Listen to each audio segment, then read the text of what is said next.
What is going on, everybody? Welcome back to the channel. I hope you guys are having a great morning, and I know you're going to have an even better day. Want to start your day off right with some gaming news. We got 3 big stories today, plus a couple of games that are getting released today. So make sure you grab your coffee, sit down. We're going to talk about some video games. If this is the first video you're seeing of me, welcome to the channel. Appreciate you stopping by. I try and do videos like this every day, and I also do Let's Plays and stuff like that. If you're interested in that, go check out some of my other videos. If you like me enough, please hit the subscribe button. It goes a long way to help me out. But without further ado, before we get into our big stories, we're going to be talking about Control, Sony acquisitions, Elder Scrolls 6 updates. It's going to be awesome. Let's jump into some new games. Let's do it.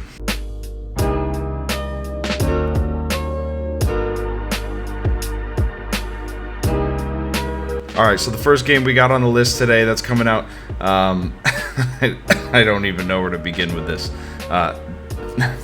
God damn it. I have to restart. This game's ridiculous. Alright, so the first game that's coming out today that we gotta talk about is Doki Doki Literature Club Plus. This game kind of interested me. I'm not sure what to think of it.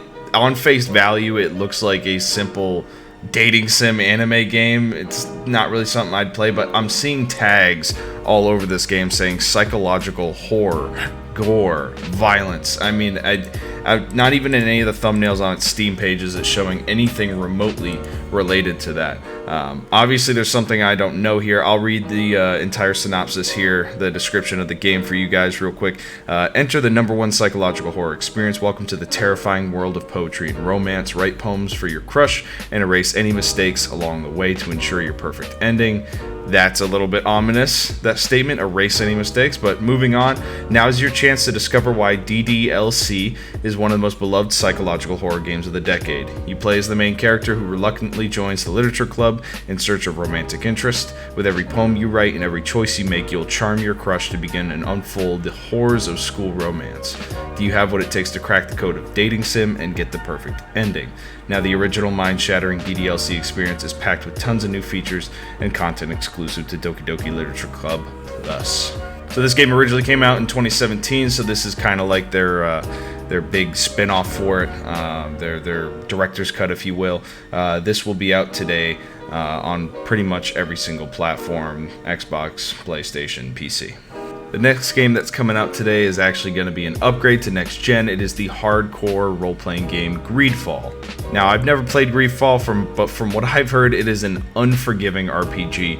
It's almost like a Souls-like Skyrim that I've heard it explained to me as. But let's read the synopsis real quick so you guys can get the gist of it. Explore uncharted new lands as you set foot on a remote island seeping with magic and filled with riches, lost secrets, and fantastic creatures. Forge this new world's destiny as you befriend or betray companions and entire factions. With diplomacy, deception, and force, become part of a living, evolving world, influences course, and shape your story. Engage in a core role-playing experience, achieve quests, and complete objectives in multitude of different ways through combat, diplomacy, deception, or stealth. Complete freedom in character progression, play as a male or female, customize your appearance, and freely choose your abilities, spells, and skills.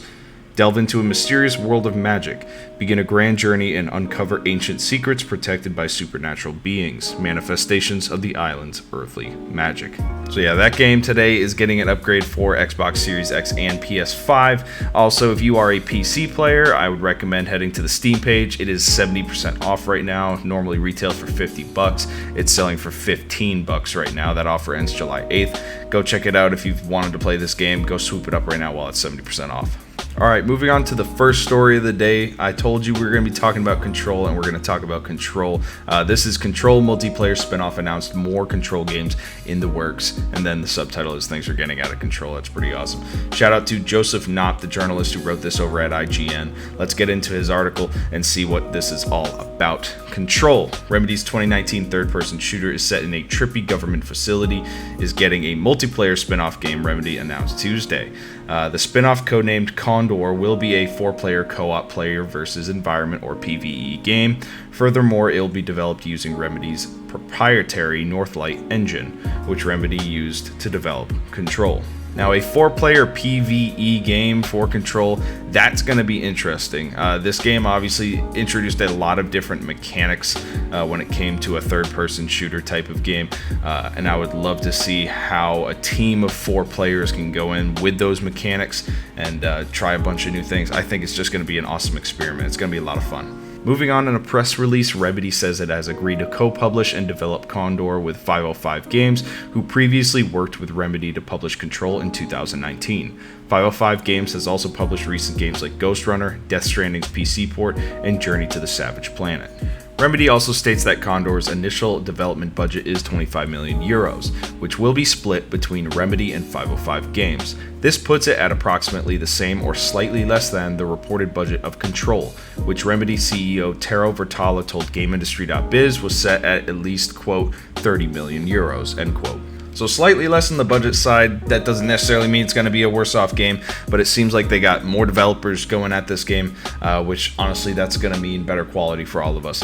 So less money, more developers. I'll take more developers than money any day. Continuing on, finally Remedy and 505 snuck in that they've also made high-level plans for a new, bigger budget game set in the Control universe. There's where the budget's going. This means Remedy is currently working on 6 games, including 2 set in the Control/Alan Wake universe and an unrevealed free-to-play co-op game called Vanguard. Now obviously that sounds awesome, but you always worry about a company overextending itself, and hopefully they're not going to have to deal with crunch hours or this and that like we've seen with some of these other gaming companies more recently. But if anybody can do it, it's them. They put out nothing but quality products in my opinion, but we'll see what the future holds.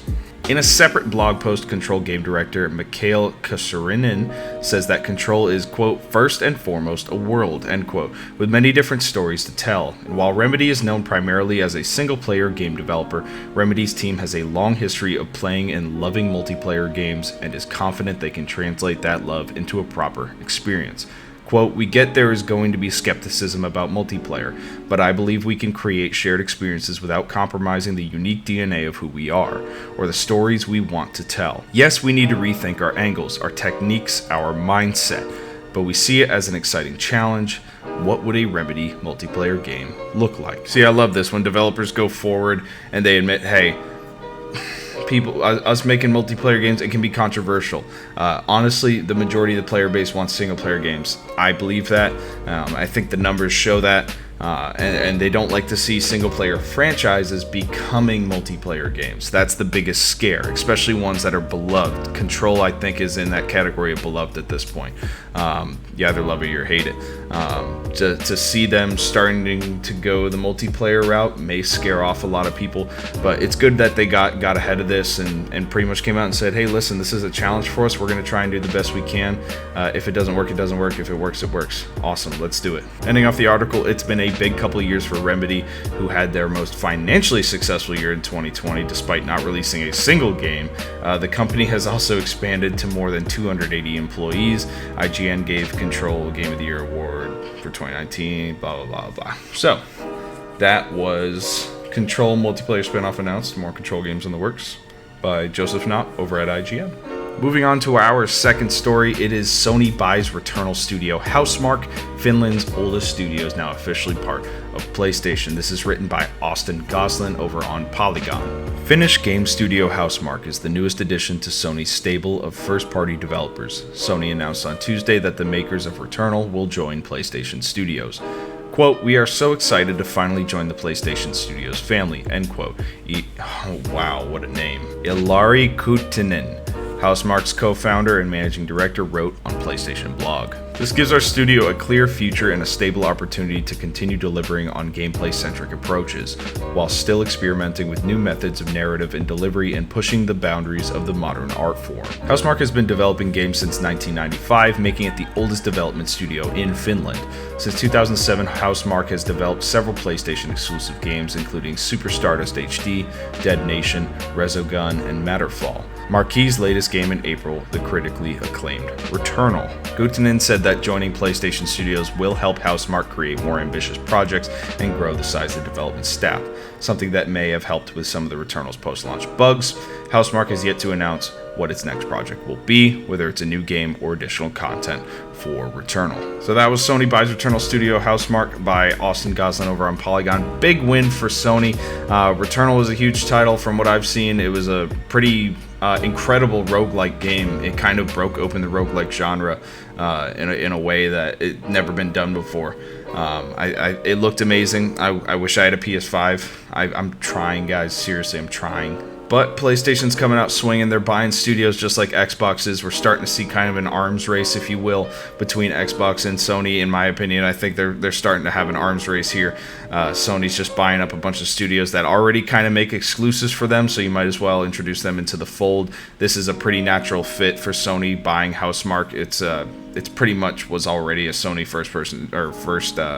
first party studio, but with that said, I also wanted to include this. We don't have an article for it, but Bluepoint, the makers of the Demon's Souls remake, they might also be going to Sony. It is not confirmed yet.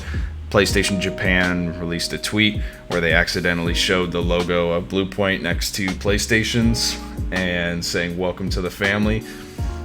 Nothing's confirmed. They took it offline very quickly, but it would kind of make sense going along with the theme of what's going on right now. It looks like Sony is really trying to bring everybody into the fold that's already kind of on their side. It makes sense. They get more control. These smaller studios, they get bigger budgets and more staff. All around, it's a win for everybody, including the gamers, I believe. So we'll see. If that news comes out later down the line, I will definitely be covering it here. All right, last but very not least, the Elder Scrolls 6 will use Creation Engine 2, like Starfield, but still a long ways off. This article is written by Liana Rupert over on Game Informer. Now, you guys know I love my Elder Scrolls, favorite game series of all time, right in front of Mass Effect. They're side by side right there with each other. So any Elder Scrolls 6 news that comes out, you know I'll be covering it. Alright, starting off, Bethesda confirmed back in October of last year that Starfield would be using an overhauled engine for the studio with Creation Engine 2. This news excited fans for obvious reasons. While Bethesda knows how to tell a solid tale, that doesn't mean that franchises like Fallout and Elder Scrolls have really done a good job at keeping up with the times in terms of tech and aesthetics. Now, following the Xbox Bethesda E3 2021 showcase, Todd Howard is talking a little more openly about the Elder Scrolls 6, including confirming that it will utilize the same engine as Starfield. So, I mean, I don't know if this is really news. It sort of makes sense. Both these games are being kind of developed around the same time. I don't see why you would use a different engine for one and not the other. But it's good news to hear. It's good to hear definitively that we're getting the Creation Engine 2 for the Elder Scrolls 6, so that's awesome. When sitting down with the Telegraph, Howard talked about a plethora of topics, including his original 2009 Indiana Jones game pitch. He also confirmed the engine news about both upcoming games, though Howard was careful to once again reiterate that the Elder Scrolls 6 is still a long way off. In fact, it's still in the, quote, design phase, end quote. Now, when I hear design phase, the first thing I think of is they're basically on concept art. They don't have any of the world built. They don't have textures rendered or anything like that. I don't know. I'm not in the business, so I could be wrong. But right now, it seems that Elder Scrolls 6 is pretty bare bones, if any bones. So, take your time. Bethesda, take your sweet time. This is a beloved IP. Just make the game right. I don't care how long it takes. Unless I'm like 50 something by the time it gets out. Then I might be a little upset. Alright, moving on, Todd Howard said, quote, "It's good to think of the Elder Scrolls 6 as still being in the design phase, but we're checking the tech," end quote, said Howard. He continued on by saying that the team is thinking in terms of, is this going to handle the things we want to do in the game while pushing forward in the development process? He added, quote, "Every game will have some new suites of technology, so Elder Scrolls 6 will have some additions onto the Creation Engine 2 that the game is going to require," end quote. Awesome to see that while they're creating these games, they're putting innovations into their Creation Engine. That's always incredible. You got to have some cool new game mechanics if you want your game to be, a top echelon memorable game, and that's what Bethesda has done its whole time in our lives, and I think this is just going to be a continuation of all that. Both Howard and Bethesda's Senior Vice President Pete Hines have repeatedly stated why the studio chose to reveal The Elder Scrolls 6 so early. The main reason was that its announcement hinged during a time when players were concerned that Bethesda was abandoning its promise to dedicated space for single-player games due to Fallout 76, on the heels of Electronic Arts saying that its own push towards a live service is because, quote, nobody wants single-player games anymore, end quote. This was Bethesda's way of saying, quote, look, we know you guys are excited for this, trust us, it's still coming, end quote. The downside of that assurance is that it was massively premature, making fans of the fantasy adventure hungry to learn more. Yeah, EA saying that was, wow, one of the most ridiculous things ever. Kind of turned everyone on their head. People were very worried that other game companies may think this, and pretty much the entire community went into damage control mode and had to correct the people that make our games. So that was kind of interesting to see that sort of had an effect on why the teaser for The Elder Scrolls 6 was released. But it makes sense in hindsight. But yes, I would agree, if we're still in the design phase, the teaser was quite premature. I believe the teaser came out in 2017 or 2018, if I remember correctly. Long time ago.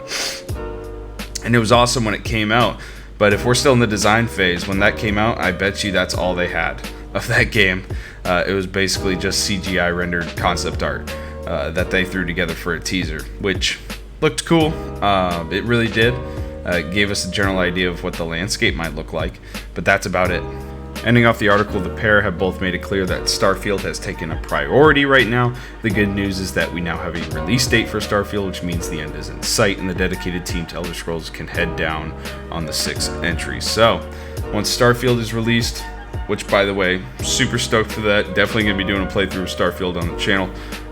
It looks like Bethesda's going to be shifting gears directly to the Elder Scrolls 6, which, great, this is awesome. And then I'm assuming after Elder Scrolls 6, we're probably going to see another Fallout entry come soon. So, which they need a good one after 76.